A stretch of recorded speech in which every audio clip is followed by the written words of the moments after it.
दूसरा अध्याय, पहली आयत। कई दिन के बाद वो फिर कफरनहूम में आया और सुना गया कि वह घर में है। यीशु के आगमन का समाचार तुरंत फैल गया कि वह वहां एक घर में ठहरा हुआ है।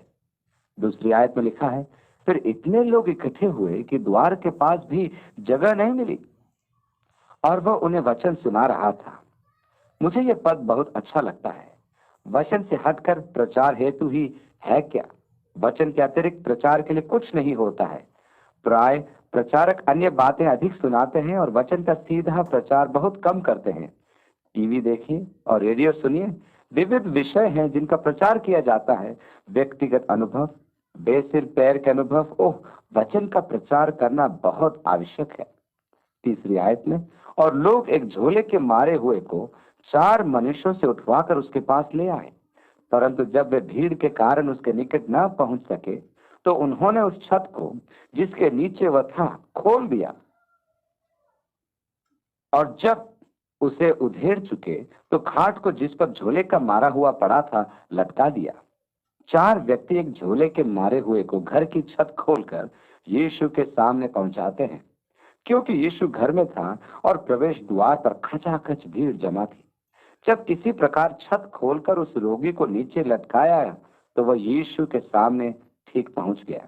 5वीं आयत में, यीशु ने उनका विश्वास देखकर उस झोले के मारे हुए से कहा, हे पुत्र, तेरे पाप क्षमा हुए। रोगी के मित्र अत्यधिक निराश हुए होंगे। हे प्रभु, हम इसके पाप क्षमा कराने नहीं अपितु रोग मुक्ति के लिए इसे तेरे पास लाए थे। तेरे पाप क्षमा हुए। परमेश्वर के समक्ष उद्धार प्रथम है।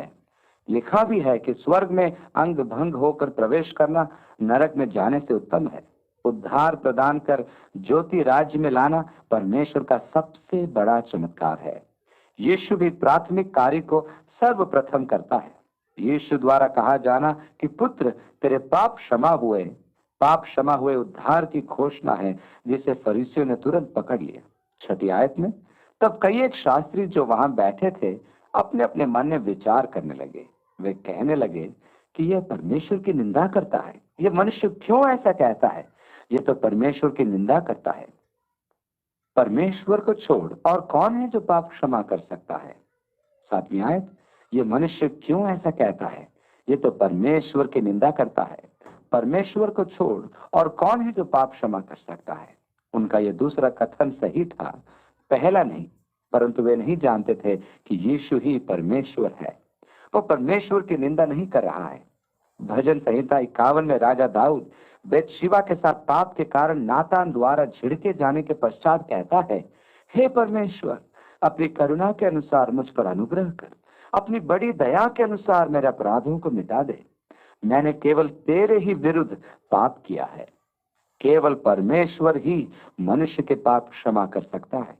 इसलिए वे उचित कहते थे कि पाप क्षमा करने वाला परमेश्वर ही है। हाँ, उनका यह कहना भी उचित नहीं था कि यीशु परमेश्वर की निंदा कर रहा था। वह तो केवल उन पर अपनी वास्तविकता प्रकट कर रहा था। ध्यान दीजिए कि एक युवा धनी व्यवस्थापक आकर उसे अच्छा गुरु कहने लगा तो यीशु ने उससे कहा कि अच्छा तो केवल परमेश्वर है, तू मुझे क्यों अच्छा कहता है?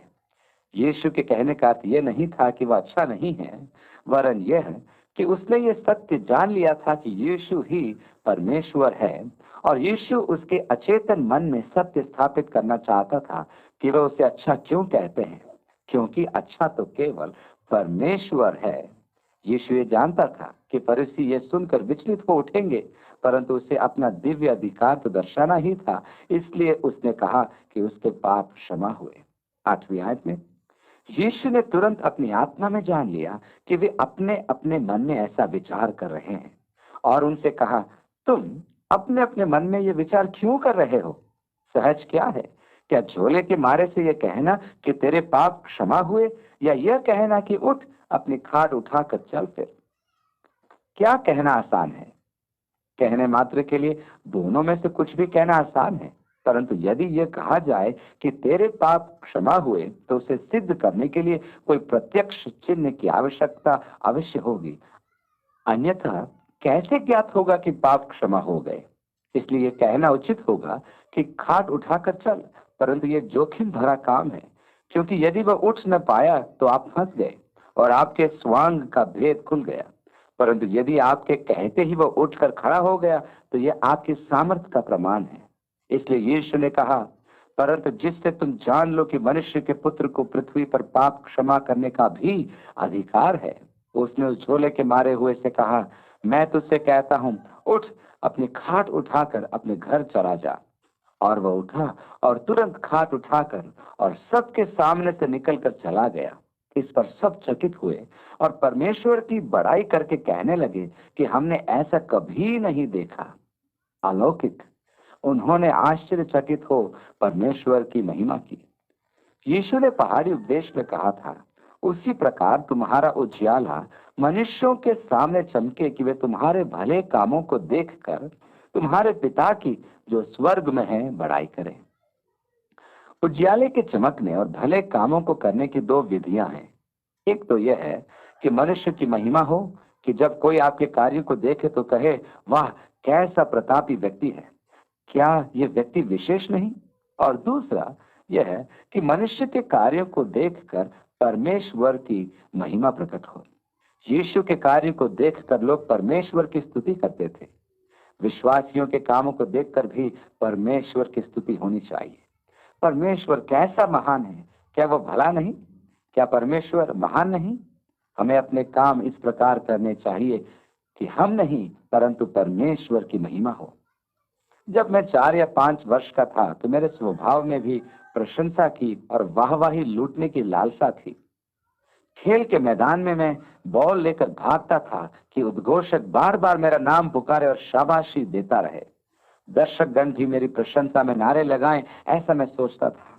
मैं लोगों का ध्यान अपनी ओर आकर्षित करना चाहता था। मैं प्रशंसा चाहता था। मैं दर्शकों द्वारा वाह वाह चाहता था। यही मनुष्य का पुराना स्वभाव है। परंतु जब मैं बढ़ता गया तो लालसा भी मेरे साथ बढ़ती गई। मानव स्वभाव आखिर यही है। जब मनुष्य मसीह को ग्रहण कर लेता है तो उसका पुराना स्वभाव जाता रहता है, क्योंकि वह मसीह में मृतक है और उसका नया जीवन अपने कार्यों द्वारा मसीह और परमेश्वर को महिमा प्रदान करता है। यीशु इसका सर्वश्रेष्ठ उदाहरण है। उसके चमत्कार को देखकर दर्शकों ने परमेश्वर की महिमा की। 13वीं आयत, वह फिर निकलकर झील के किनारे गया और सारी भीड़ उसके पास आई और वह उन्हें उपदेश देने लगा। जाते हुए उसने हलफई के पुत्र लेवी को चुंगी लेने वाले की चौकी पर बैठे देखा। मत्ती कफरनहूम में चुंगी लिया करता था। एक रोचक बात यह है कि यीशु ने कफरनहूम से अधिकांश शिष्यों का आह्वान किया।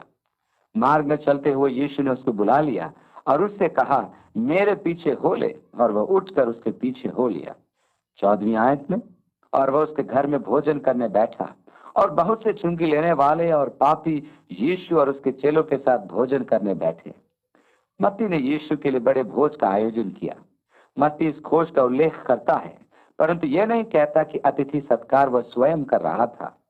अन्य सुसमाचार के लेखक स्पष्ट करते हैं कि अतिथि सत्कार मत्ती ने स्वयं किया था।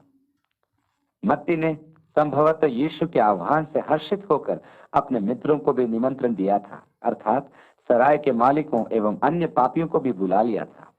वह यह भी चाहता होगा कि उसके मित्रों की यीशु से भेंट हो।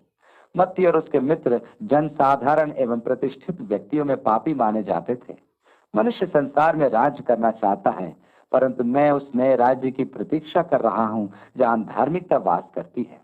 15वीं आयत में आगे, क्योंकि वे बहुत से थे और उसके पीछे हो लिए थे, और शास्त्रियों और फरीसियों ने यह देखकर कि वह तो पापियों और चुंगी लेने वालों के साथ भोजन कर रहा है, उसने चेलों से कहा, वह तो चुंगी लेने वालों और पापियों के साथ खाता पीता है। उनकी स्तब्धता तथा ग्लानि को समझने के लिए आपको यहूदी संस्कृति का ज्ञान होना आवश्यक है। यहूदी परंपरा में किसी के साथ भोजन करने का अर्थ होता था कि वे सब एक प्रवृत्ति के व्यक्ति हैं, और क्योंकि वे सब एक ही रोटी तोड़ते थे तथा एक ही प्याले में डुबाकर खाते थे, अर्थात यदि आप और मैं साथ साथ भोजन कर रहे हैं तो हम दोनों बारी बारी से एक ही रोटी में से तोड़ेंगे और सब्जी की थाली एक ही होगी जिसमें से हम दोनों खाएंगे। उनकी धारणा में एक ही भोजन में सहभागी होने का अर्थ होता था एक आत्मा एवं एक जान, जिसका अर्थ है एक से कार्य तथा एक से विचार। इस प्रकार उनकी समझ में साथ में खाना खाने से सब आपस में एक हो जाते हैं। यही कारण था कि यहूदी अन्य जातियों के साथ भोजन नहीं करते थे। और जब यीशु ने पापियों एवं चुंगी लेने वालों के साथ भोजन किया तो वे चकित थे, परंतु परमेश्वर ने उसे हमारे जैसा बनाया। देखिए, दूसरा कुरिन्थियों उसके 5वें अध्याय की 21वीं आयत में लिखा है, जो पाप से अज्ञात था उसी को उसने हमारे लिए ठहराया कि हम उसमें होकर परमेश्वर की धार्मिकता बन जाएं। उसने हमारे साथ अपनी पहचान बनाए कि वह हमारा उद्धार करे।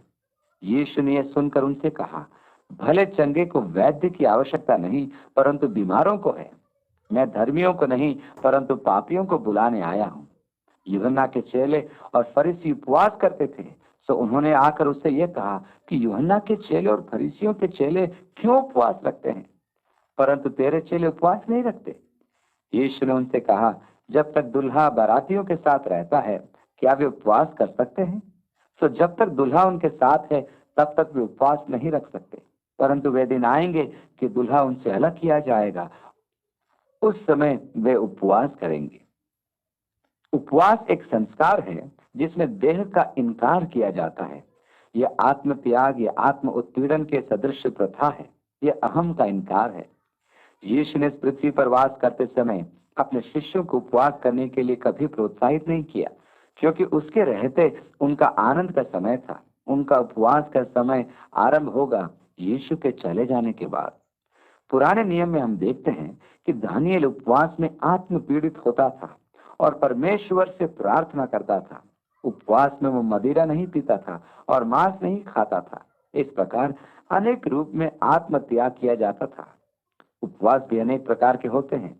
संपूर्ण त्याग, जिसमें केवल पानी पीना होता है, जिसमें शरीर का निर्जलीकरण न हो, तथा दूसरा प्रार्थना करते समय विशेष प्रकार के भोजन से इनकार करना। प्रार्थना और वचन उसी प्रकार आत्मा का पोषण करते हैं जिस प्रकार भोजन शरीर का पोषण करता है।